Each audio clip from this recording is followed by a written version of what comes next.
कि क्या हम जनसंघर्ष समिति को कायम रखेंगे या इसे भंग कर दिया जाए, ताकि लोगों जो रुझान है, यदि रुझान लगातार कम होता गया तो केंद्रीय जनसंघर्ष समिति को बनाए रखने का कोई मतलब नहीं होता। और इस परिस्थिति में जब हमने हर क्षेत्र में जो केंद्रीय समिति के सदस्य हैं उनसे हमने ये कहा कि आप हर क्षेत्र में जाएं और क्षेत्रीय समिति और ग्राम समिति जो है इन लोगों से बातचीत कीजिए और इस बात का सर्वे करके लाइए कि केंद्रीय जनसंघर्ष समिति को क्या हम आगे चलाएंगे या तो फिर इसे बंद कर देंगे। तो जो सर्वे से जो रिपोर्ट आई उस रिपोर्ट के अनुसार आप सभी ने कहा कि केंद्रीय जनसंघर्ष समिति को काम करना चाहिए, ताकि केंद्रीय जनसंघर्ष समिति केवल नेतृत्व के मुद्दे पर केवल नहीं, हम लोगों ने पिछले 2017 से टाइगर प्रोजेक्ट से होने वाले विस्थापन के सवाल को भी उठाया है। इसके अतिरिक्त समाज में जो भी अमूल्य, जो भी अमानवीय घटनाएं घटती है उस संदर्भ में भी हम लोगों ने आवाज उठाने का प्रयास किया। लोगों का ये मानना था कि यदि हम केंद्रीय जनसंघर्ष समिति को बंद कर देंगे तो आने वाले समय में केंद्रीय जनसंघर्ष समिति के या इस संगठन को फिर दोबारा खड़ा करना हमारे लिए भारी मुसीबत का सामना करना पड़ेगा। लेकिन जो परिस्थितियां दिख रही है, इस परिस्थिति को देखते हुए केंद्रीय जनसंघर्ष समिति को आगे बढ़ाने के लिए एक बार सोचना होगा, ताकि केंद्रीय जनसंघर्ष समिति में बहुत से सक्रिय साथी हैं जिनका सुझाव के माध्यम से हम कार्यकारिणी समिति के लोग हर कदम को आगे बढ़ाने से पहले कई बार मंथन करते हैं और उस मंथन के परिणाम स्वरूप हम लोगों ने इस आंदोलन को इस मुकाम तक पहुंचाने में हमारी भी एक महत्वपूर्ण भूमिका रही। लेकिन जिस तरीके के रुझान यदि इस तरह से दिखेंगे तो ऐसा लगता है कि जैसे आपने केंद्रीय जनसंघर्ष समिति के जो सदस्य हैं उनके ऊपर में भार ठोक दिया है और आप अपने आप उनसे मुक्त कर रहे हैं। ताकि हम लोगों ने जो देखा कि हमारा जो जड़ है ग्राम जनसंघर्ष समिति, वो ग्राम जनसंघर्ष समिति पूरे गांव में नगण्य हो चुका है। केवल नाम के लिए ग्राम जनसंघर्ष समिति में लोग हैं, लेकिन उनको भी इतने कुछ सालों से उनको अपना नाम भी याद नहीं है कि हम जनसंघर्ष समिति के सदस्य हैं। नंबर 1, मतलब गांव के सभी सदस्य ग्राम जनसंघर्ष समिति के सदस्य हैं, लेकिन जो ग्राम जनसंघर्ष समिति की जो कमेटी हमने बनाई है जिसमें सचिव, उप सचिव, कोषाध्यक्ष, उप कोषाध्यक्ष और 2 सलाहकार हैं, उनको अपना नाम याद नहीं है कि वो उस कार्यकारिणी समिति के सदस्य हैं। उसी तरह से क्षेत्रीय समिति में भी जिन लोगों का नाम आपने हमारे तक भेजा है उन तमाम लोगों की उपस्थिति लगातार केंद्रीय जनसंघर्ष समिति में नगण्य रही। केवल अभी के दौर में यदि देखा जाए तो कार्यकारिणी समिति के जो सदस्य हैं और जितने भी सलाहकार हमारे बुजुर्ग लोग हैं उनको छोड़ करके क्षेत्रीय समिति का कोई भी सदस्य हमारे मीटिंगों में उपस्थित नहीं होता। अब उस हालत में किसी भी तरह की घटनाएं घटती हैं या कोई भी समस्या उठती है तो उन समस्याओं को आगे बढ़ाने के लिए, उन समस्याओं को एक समाधान के लिए कदम उठाने के लिए हम निर्णय लेने में अक्षमता महसूस करते हैं। वो इसलिए अक्षमता महसूस करते हैं कि जितने भी साथी केंद्रीय जनसंघर्ष समिति में बैठते हैं वे केंद्रीय समिति के सलाहकार हैं, क्षेत्रीय समिति के सदस्य नहीं हैं। और उस हालत में हर क्षेत्र में हमारा जो मैसेज है, जो आप समाज के बीच में जो समस्याएं उभर करके सामने आई है, उसके समाधान के लिए आगे कदम उठाने के लिए जब तक क्षेत्रीय समिति के लोगों की उपस्थिति नहीं होगी, हम किसी तरह का कार्यक्रम करने की स्थिति में नहीं होते। और ये स्थिति क्यों आई, ये मुझे भी समझ में नहीं आ रहा। ताकि कई बार इसको लेकर के हम लोगों ने मंथन करने की कोशिश की, लेकिन इसके बावजूद भी इसका जवाब सही तरीके के साथ नहीं मिलता। हम लोगों ने पिछले दिनों में एक प्रयास और किया था कि क्षेत्रीय समिति का पुनर्गठन किया जाए, मतलब ग्राम स्तर पे ग्राम जनसंघर्ष समिति का पुनर्गठन किया जाए और वैसे लोगों को ग्राम जनसंघर्ष समिति में रखा जाए जो सक्रिय होकर के कम से कम क्षेत्रीय स्तर पर जो बैठकें होती हैं उन बैठकों में उनकी उपस्थिति अनिवार्य की जाए। जैसे मान लिया जाए कि मैं केंद्रीय जनसंघर्ष समिति की मीटिंग यदि सालेपल्ली में, साले क्षेत्र में है, तो साले क्षेत्र के हर एक गांव के ग्राम जनसंघर्ष समिति के साथियों को जो कमेटी में है उनकी उपस्थिति उस क्षेत्र में अनिवार्य होनी चाहिए। और यदि वो अनिवार्य, हमने नहीं बोल रहे कि अगर हम केंद्रीय जनसंघर्ष समिति की बैठक ताकि कभी गुमला में, कभी चैनपुर में, कभी बकरीपाट में, तो कभी चोरमंडा में, कभी किशुनपुर में, तो कभी विजयपुर पंडरा के इलाके में करते हैं। अगर इसी तरह तो हम दूर दूर जगह में नहीं आपको बुला रहे हैं, लेकिन यदि आपके क्षेत्र में चाहे साले हो, बहुआडार हो, कोटगांव हो, या तो फिर चैनपुर में हो, या राजावल में हो, या नवाडी में हो, या कटकाही में हो, तो उस जगह में उस क्षेत्र के जितने भी ग्राम समिति, ग्राम जनसंघर्ष समिति के जो कमिटी के सदस्य हैं उनकी उपस्थिति यदि अनिवार्य नहीं होगी तो हम किसी भी काम को आगे बढ़ाने के लिए हिचकते हैं। ताकि हमारा ये अनुभव रहा है कि पिछले 2 साल 22 के बाद हम लोगों ने 2-3 ऐसे प्रोग्राम की घोषणा की। एक उदाहरण मैं देता हूँ साले क्षेत्र का, जहां हम साले के लोग वहां पर रह करके अपना विरोध प्रदर्शन करते थे, जहां हमारी संख्या 1000 पहुंचती थी, 1000 से 2000 के बीच में हमारी संख्या होती थी। वहां पे हमारी संख्या सीधे सीधे घट करके 100 से 50 तक सिमट गई। अगर इस तरह से लोगों का उत्साह कम होता है, यदि आप लोग ये समझते हैं कि इन तमाम समस्याओं को लेकर के केंद्रीय जनसंघर्ष समिति को काम नहीं करना चाहिए, तो ये भी स्पष्ट रूप से क्षेत्रीय समिति की बैठक में आप बोल दें। क्योंकि हम जैसे लोग या तो फिर जितने भी केंद्रीय समिति के लोग हैं वो कहीं ना कहीं खुद के पैसे से केंद्रीय जनसंघर्ष समिति की बैठकों में जाते हैं। उनका भी अपना परिवार है,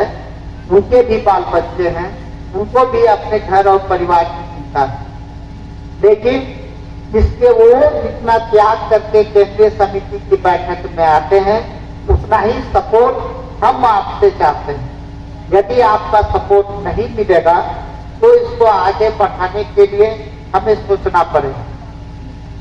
आप लोग क्या चाहते हैं? क्या केंद्रीय जनसंघर्ष समिति को भंग कर दिया जाए या इसे आगे भी बढ़ाया जाए? आप ही लोग जवाब दीजिए।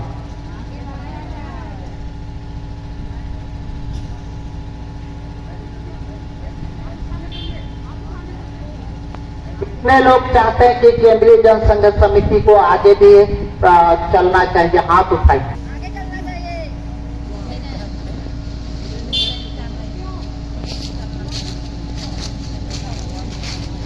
यदि कोई साथी वो बताना चाहेंगे कि केंद्रीय जनसंघर्ष समिति को क्यों चलना चाहिए तो हाथ उठाइए, आपके पास माइक पहुंच रहा है।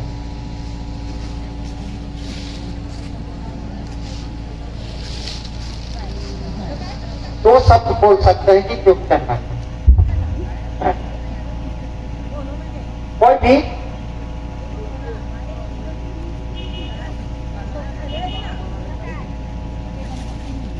बोलिए, कुछ भी बोलिए, सही है गलत उससे कोई डरना नहीं है।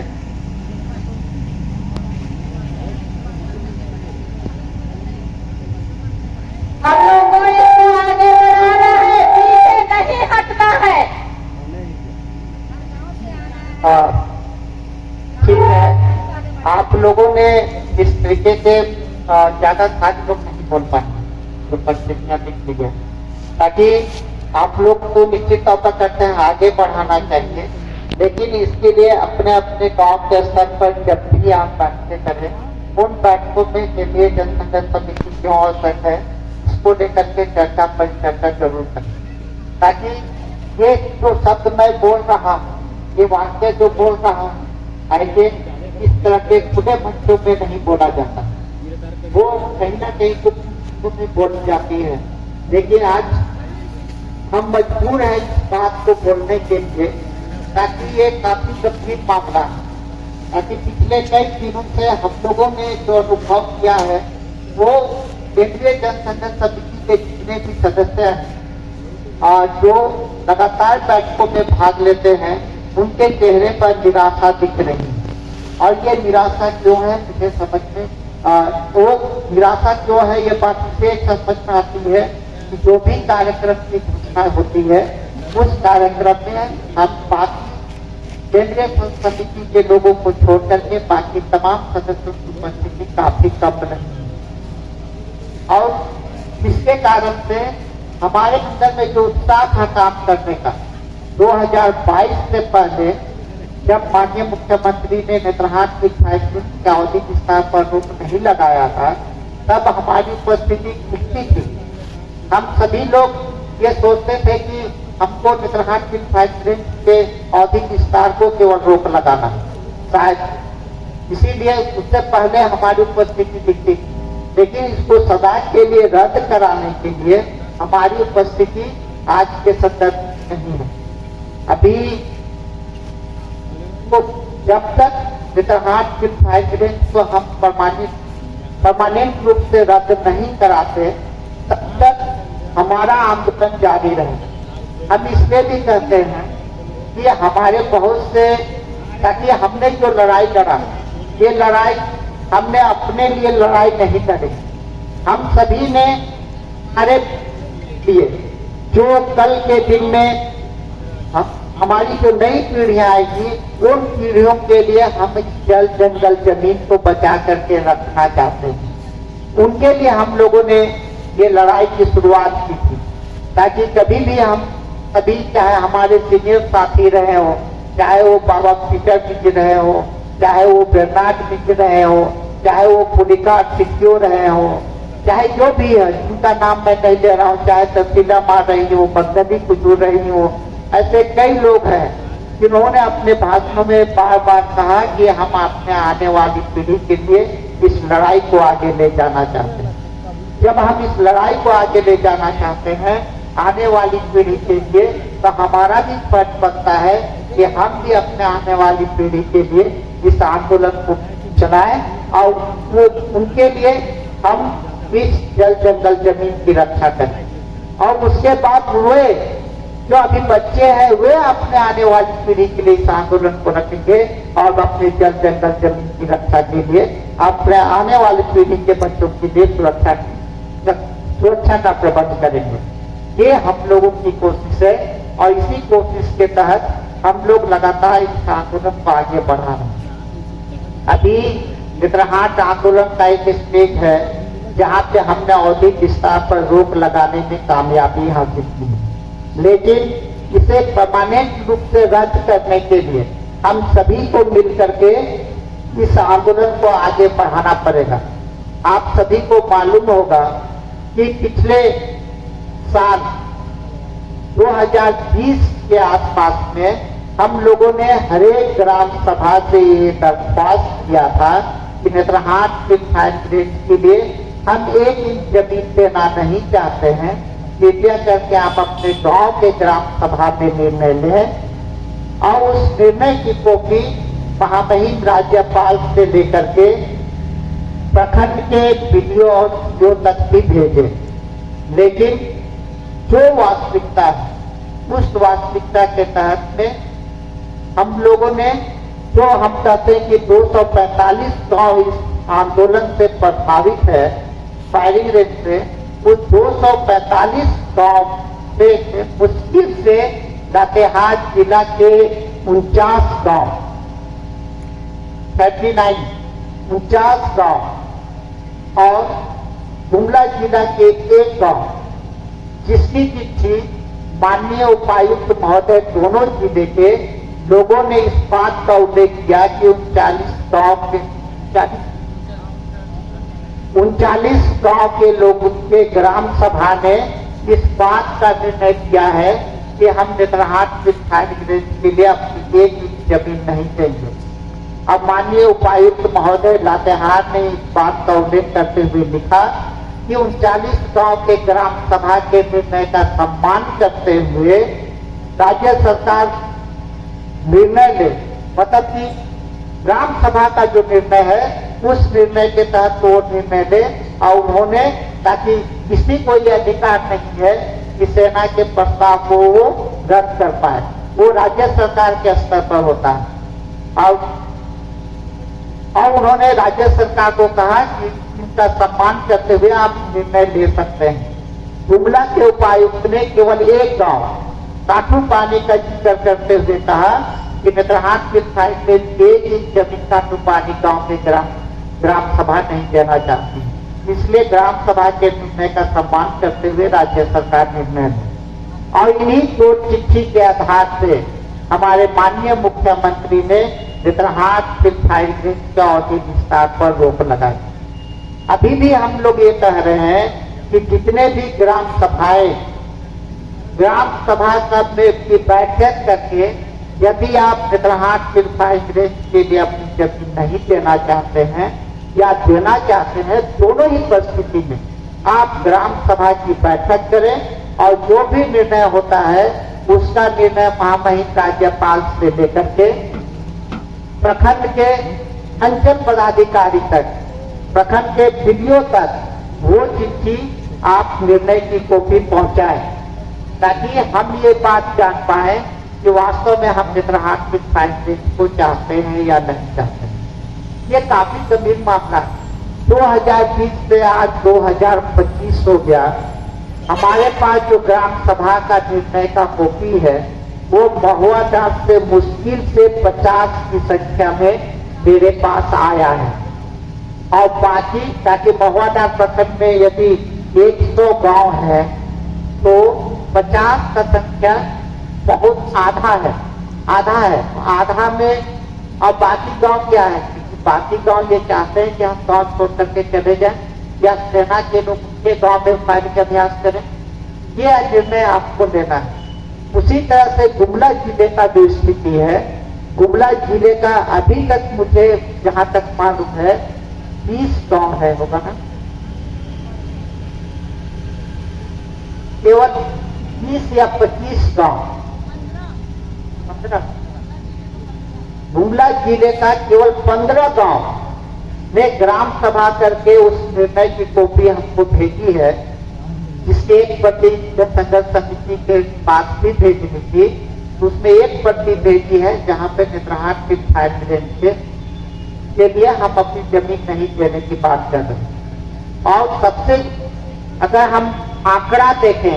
तो महुआडांड प्रखंड का केवल 65 गांव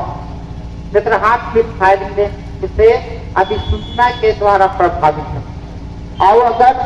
गुमला जिले की बात करें तो 245 गांव में से 62 को हटा दिया जाए तो बाकी जितने गांव हैं वो गुमला जिले के हैं। और गुमला जिले के पास जिले से मुश्किल से 15 गांव के ग्राम सभा का निर्णय हमारे पास है। यदि आप मुझे बोलिएगा कि ये जो 15 और जो 50 गांव है, मतलब 100 की संख्या भी नहीं पहुंची है, उसे लेकर के हम उस नेतरहाट फायरिंग रेंज को रद्द कराने के लिए आगे कदम उठाएं तो शायद मुझे ये हिम्मत नहीं होगी कि इस कागज को लेकर के हम सरकार से बात करने की स्थिति नहीं। कम से कम 245 तो नहीं, कम से कम 200 गांव का निर्णय का कॉपी यदि मेरे हाथ में होगा, तब उस कॉपी को लेकर के हम सरकार से बात करने की स्थिति में होंगे। और नहीं तो शायद अगर मुझे भेजिएगा तो मैं, मेरी भी कोई लाज शर्म है, मैं ये 50 और ये 15 गांव का, मतलब मुश्किल से 75 गांव का निर्णय का कॉपी लेकर के सरकार के पास जाकर के सीना ठोक करके बातों को नहीं रख सकता। इस बात की गंभीरता को आप सभी को लेंगे। यदि ये बात गंभीरता के साथ नहीं लीजिएगा, तब हम आंदोलन को और आगे तक ले पाएंगे। या नेतरहाट के फाइल को सदा के लिए रद्द करने के लिए हमारी तरफ से कोई पहल होगा, यह कर पाना बहुत मुश्किल हो रहा है। इस गंभीरता को सोचिए। पिछले दिनों हम लोगों ने 2017 से टाइगर प्रोजेक्ट से होने वाले विस्थापन के सवाल को भी लेकर के सक्रिय हुआ। वो हम इसलिए हुए ताकि विजयपुर, पंडरा, गोपखार और कुटुआ के लोगों ने आकर के कहा कि हम नेतरहाट मिल्क फायरिंग रेंज के समर्थन में कुटुआ पानी जाते थे। आज हमारे बीच में ये समस्या आई है तो जन संघर्ष समिति को इस मुद्दे को भी उठाना चाहिए। उनका एक पुरजोर आग्रह था, आग्रह नहीं दबाव था, ताकि हम आपके आंदोलन में गए हैं तो आप भी हमारे आंदोलन में हमारा साथ दीजिए। केंद्रीय जन संघर्ष समिति ने टाइगर प्रोजेक्ट से होने वाले विस्थापन के सवाल को उठाया। आज वो भी हाशिए पर खड़ा है। हमारे गुजरों के कुछ पोलपुल में पुनर्वासित होकर चले गए हैं, लेकिन फिर भी आधा गांव आज भी अड़ा हुआ है कि हम यहाँ से विस्थापन नहीं चाहते, और बाकी जो गांव है वो तो अड़े हुए हैं। ये ताकत है हम सभी की एकता का, ये ताकत है हम सभी एकजुट होकर के अपनी आवाज को बुलंद करते हैं। लेकिन बुलंद होने के साथ ही साथ कुछ कागजी काम भी करने पड़ते हैं। उसको लेकर के हर ग्राम संघर्ष समिति को और विशेषकर ग्राम प्रधानों को इस पर सीरियस होना होगा। यदि आप सीरियस नहीं होंगे तो इस आंदोलन को आगे बढ़ाने के लिए बहुत दिक्कत होगा। पिछले दिनों आप लोगों ने इस अखबारों के माध्यम से इस बात को जाना होगा कि वन विभाग ने पलामू और गढ़वा में विचरण करने वाले नील गायों को महुआडार वन क्षेत्र में छोड़ने की बात कही थी। महुआडार वन क्षेत्र में यदि, ताकि उसमें कहा गया था कि 1000 नील गाय इस क्षेत्र में छोड़े जाएंगे। यदि 1000 नील गाय छोड़े जाएंगे तब हमारी फसलों का क्या होगा, ये बड़ा सवालिया निशान है। ऐसा नहीं है कि अगर टुकड़ा पानी का वो भाग जो है, इसी का वो भाग महुआडार क्षेत्र वन क्षेत्र में पड़ता है, तो बाकी गुमला जिले का इधर पोजाम और आती है उधर तरफ नील गाय नहीं जाएगा तो का बात कहीं ना कहीं वो विचरण करें। एक साल के अंदर में 1000 अगर नील गाय आएंगे तो फिर उसके बच्चे कितने होंगे, उसकी संख्या कितनी बढ़ेगी, इस बात का भी अंदाज हमको लगाना चाहिए। ताकि नील गाय एक वन्य पशु है और वन्य पशु को मारने के लिए सीधे तौर पर प्रतिबंध है। और हम ये कभी नहीं कहेंगे कि आप नील गाय को मारें। हम ये कहना चाहते हैं कि जो वन्य पशु पक्षी है उनकी सुरक्षा करना हम सभी का कर्तव्य है। लेकिन फसल की बर्बादी के लिए यदि विभाग उसे हमारी तरफ भेजती है तो उसे रोकने के लिए आवाज उठाना भी हम सबका कर्तव्य है। जब हम लोगों ने विरोध का स्वर बुलंद किया अखबारों के माध्यम से, जब हमने ये कहा कि अब नील गाय को इस क्षेत्र में भेजने का विरोध होगा, तब जाकर के सरकार का भाषा ही बदल गया, वन विभाग का भाषा ही बदल गया। आज वो इसी इलाके में नेतरहाट से लेकर के लोध के बीच में सफारी पार्क बनाना चाह रही है। सफारी पार्क का मतलब ये होता है कि एक खास घेरा होगा, उस घेरे के अंदर में बाघ, भालू जो भी जंगली जानवर हैं वहां पे रखे जाएंगे और उसमें नील गाय भी होगी। और उस सफारी पार्क का जो उन्होंने बताया है कि वो 300 एकड़ का होगा। 300 एकड़ कितना बड़ा है मुझसे कहीं ज्यादा आप लोग जानते हैं, ताकि आप अपने अपने के सीधे मालिक हैं और आप लोगों को मालूम है वो 300 एकड़ कितना बड़ा होता है। और उसके बाद तब है क्या, यदि सफारी पार्क बनेगी तो वहां से भी कहीं ना कहीं हमारे और आपके अधिकार का हनन होगा, ताकि वनाधिकार कानून के अंतर्गत आपके गांव का के चौहद्दी में जितने भी, तो चौहद्दी के अंदर में आपका जो गांव का नक्शा है, उस गांव के नक्शे के अंदर में जितने भी जमीन है, चाहे वो वन विभाग की जमीन हो, चाहे वो गैर मंजूरवा जमीन हो, चाहे आपका रैती जमीन हो, उस पर ग्राम सभा का अधिकार है। आप में से कई लोग अपने गाय बैलों को चराने के लिए जंगलों के क्षेत्र की ओर भेजते हैं, जंगल में चराते हैं, और तब यदि मान लिया जाए वो पार्क बनता तो उस क्षेत्र में आप अपना गाय बैल को ले ही नहीं सकते। तो उस हालत में आप कहाँ अपने गाय बैल को चराएंगे, ये एक बड़ा सवाल है। आप कहाँ से लकड़ी लाएंगे, ये भी एक बड़ा सवाल है, ताकि सीधे सीधे तौर पर ये आपके जीवन को प्रभावित करेगा, ताकि कुछ सारे आजीविका के जो साधन है वो इन्हीं जंगलों से आते हैं। इसीलिए बार बार रोज खाका को हम लोग सामने रखते हैं और ये बोलवाने का प्रयास करते हैं कि वनाधिकार कानून के तहत भी आपका जो अधिकार है, आप सामुदायिक वन पट्टा का अप्लाई कीजिए, उसके जो संसाधन है उसको का जो अधिकार है वो अधिकार लेने का प्रयास कीजिए। लेकिन इन तमाम चीजों में आप सबकी कोई दिलचस्पी नहीं दिखती है। जितने बड़े पैमाने पर वनाधिकार कानून को लेकर के हमारे तरफ से कदम उठाना चाहिए, उतना ज्यादा कदम नहीं उठता है। करीबन हमको लगता है कि बहुत साल हो गए, रोज खाका जब से आई है, उससे पहले फादर जो कई बार आकर के इस मंच में बोले कि वन पट्टा के लिए, सामुदायिक वन पट्टा के लिए आप लोग अप्लाई कीजिए, लेकिन गांव के लोगों को कोई इंटरेस्ट नहीं। उसी के बाद रोज खाका आकर के कई बार बोले कि वन पट्टा के लिए आप लोग अप्लाई कीजिए, लेकिन हमारा काम में इधर से सुनते हैं, इधर से निकाल देते हैं। तो ये एक गंभीर मामला है। इसीलिए आने वाले समय में यदि आपका उत्साह अच्छा दिखा तो निश्चित तौर पर है कि केंद्रीय जल संघर्ष समिति आपके हर समस्याओं को लेकर के कार्यक्रम का निर्धारण करेगी। और यदि आपकी रुचि इसी तरह नगण्य रही तो हम भी सोचेंगे कि संगठन को आगे बढ़ाना चाहिए, मजबूती के से रखना चाहिए या नहीं।